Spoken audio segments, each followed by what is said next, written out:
What's going on, everyone? Welcome back. Another run here with American Truck Simulator in the, well, Mean Green Peterbilt. I don't know what retarded name, but today going to be hauling this, well, you know what? It looks,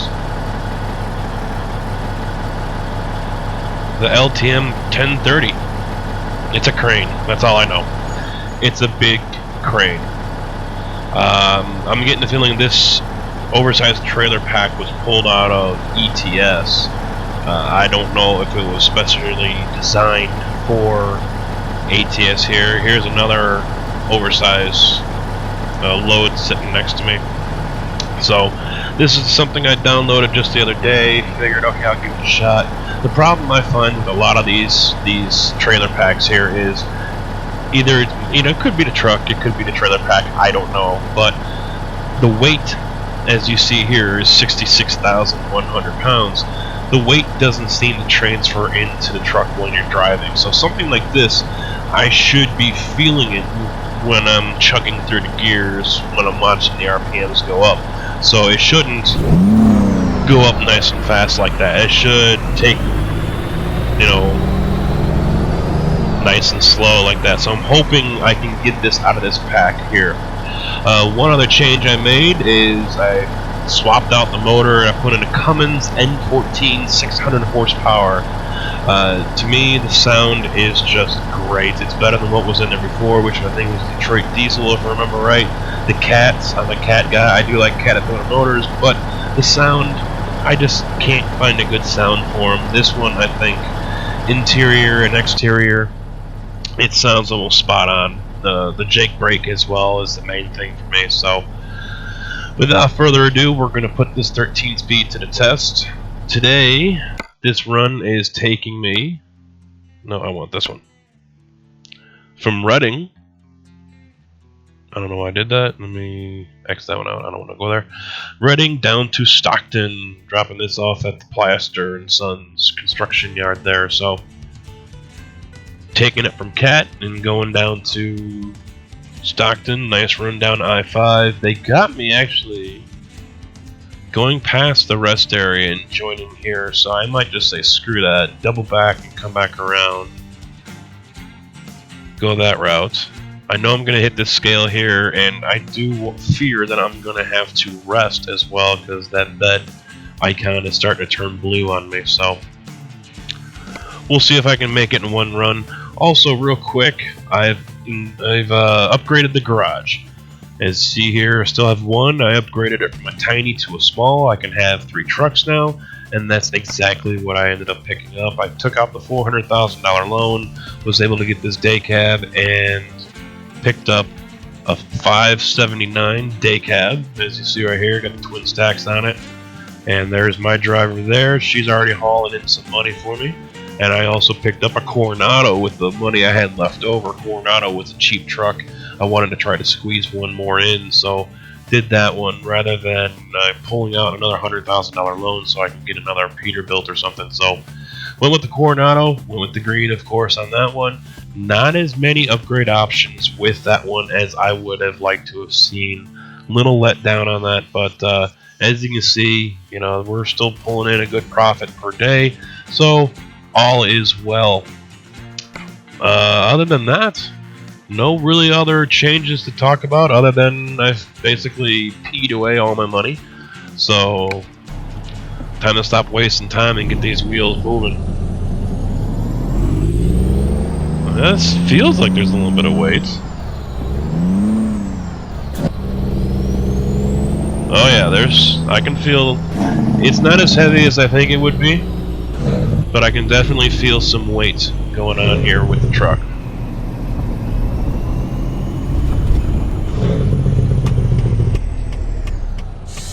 Now, when I left off with the last run, I was discussing MSHA. Oh, there goes the speed limit sign.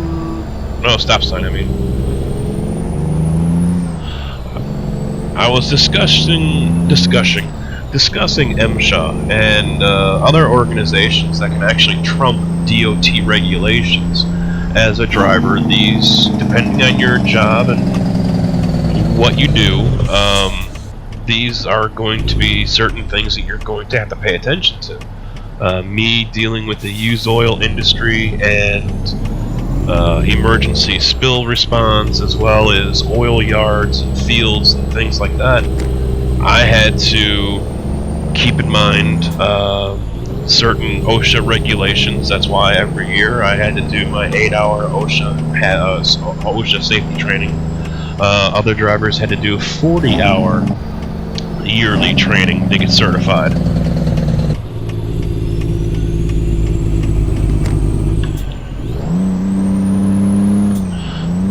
Come on, get in the gear. There we go.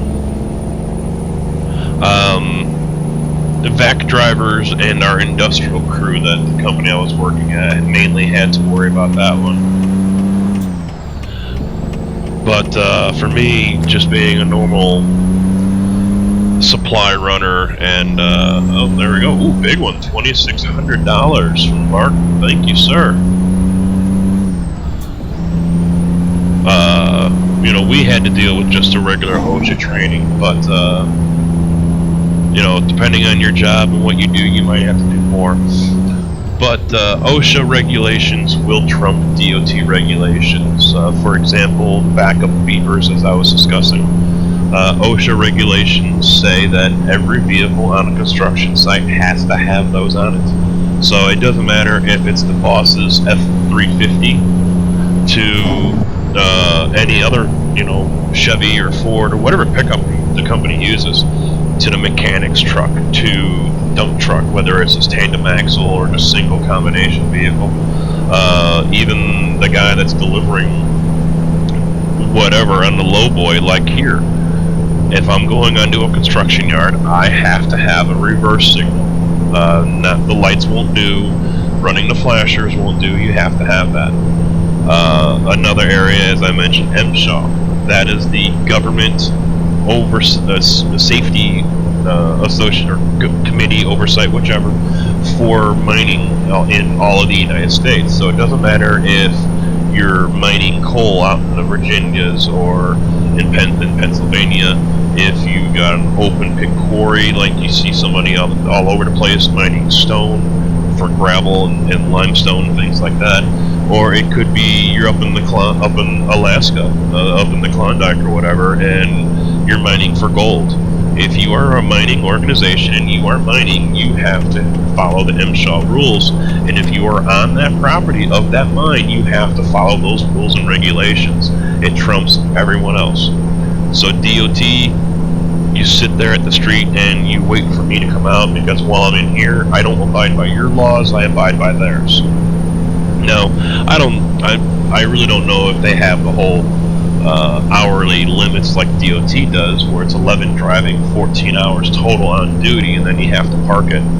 But when it comes to things like reverse signals, you have to have that on the truck. I was told by one of the managers at a quarry I went to in central Illinois, he says, if the next time you come here and you don't have that on here, I have to ask you to leave. Now, also, he was a guy that kind of followed that book to the letter. Every other quarry I went to, they're like, we don't care. It's not like you're going down in the pit. You know, you're going 100 yards away from the main shop. You're from our office. You're going to the garage. That's it. Only place I had to really worry about that was a quarry I went to in McCook. I had to drive down halfway into the pit itself. That was a trip. We're talking almost 45-degree angle. Ooh, listen to that turbo spool. We're talking almost a 45-degree angle. I threw that truck.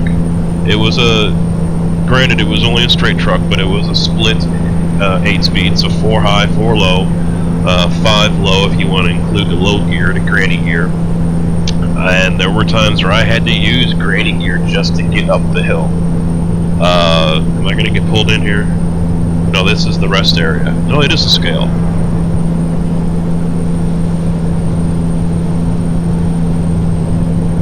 So I had to get these special. I had to put the scale. Good. I had to put the reverse signal on there for MSHA so I could continue to go. And the company, the owner and the manager, they're like, no, we don't believe that. And I said, hey, safety coordinator, get your butt in here. You know, is this true or not? And she looked up and she goes, yeah. And she printed off a list of things I have to have on the truck. And I can be hit with a random inspection at any time. And I told them about that, and they didn't believe me, so the safety inspector actually had to go and learn her job a little bit because she didn't know any of this either. It's not something that all the drivers had to deal with, only those. Oh, we dropped the 35 here, I forgot, because the invisible construction.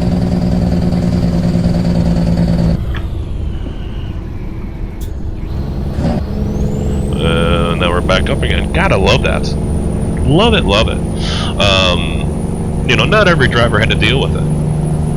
Not every driver had a quarry that they had to go to, so it was a learning experience for everyone. So, I needed the wheel chocks, the little triangle blocks that you put underneath the wheel to keep it from moving. I had to have, like I mentioned, the reverse signal and various other items like a spill kit and things like this on the vehicle. And the manager that was down there at that quarry was telling me about how these the Rollins or whatever, kind of like the mobile mechanic that would come in and fix the heavy machinery. MSHA showed up one day, and the guy decided to do an inspection on him. And the guy's like, "You can't. Well, what are you talking about? You can't do an inspection on me." And he goes, "Yeah, I can. You're on their property. This property is federal jurisdiction for my organization. I can do whatever the hell I want with you, and if you don't like it, you can leave." And the guy was just like, he froze.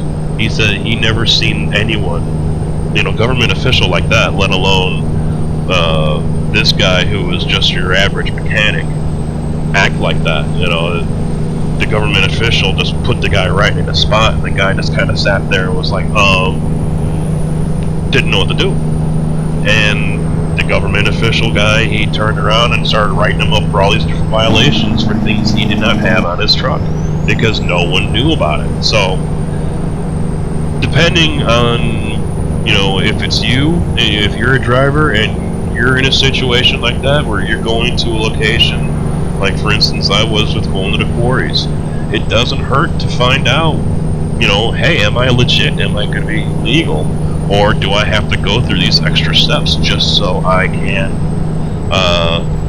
be here and continue to, you know, have you as a customer? I had to deal with that for 8 years. So I had to go through not only my OSHA training, but also their 1 to 2 hour safety course.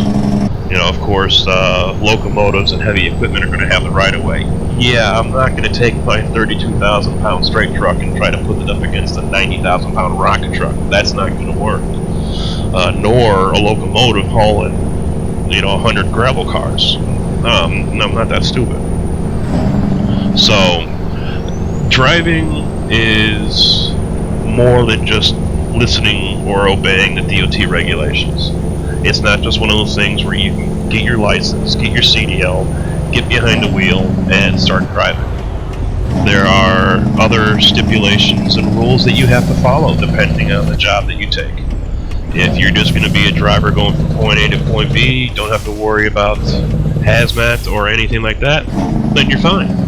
But if you're going to be in one of those industries that, like I was, you know, then it's something that you or your company is going to have to worry about and be concerned about, because before you know it, it can cost you or the company, if not both, quite a bit of money, if not your license as well. Because that's some serious violations that you can be hit with.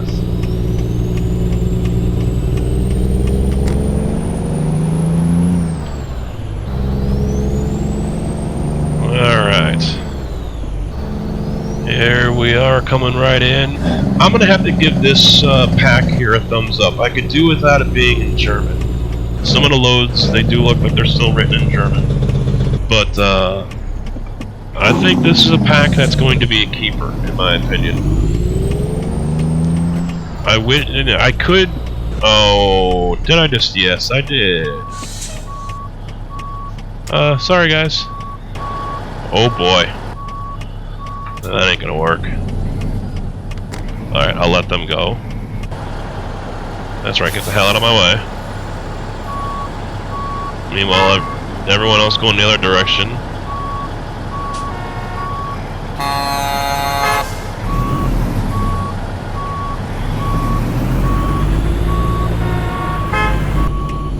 Shut up.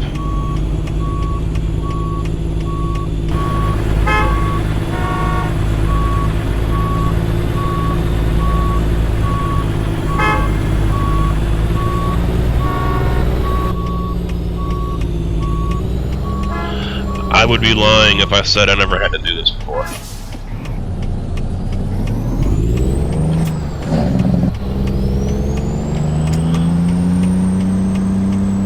There we go. Pull into the wrong entrance at a dealership or something like that. There we are. I do have these simple parking suggestions on here, so no backing it into any stupid areas or whatever.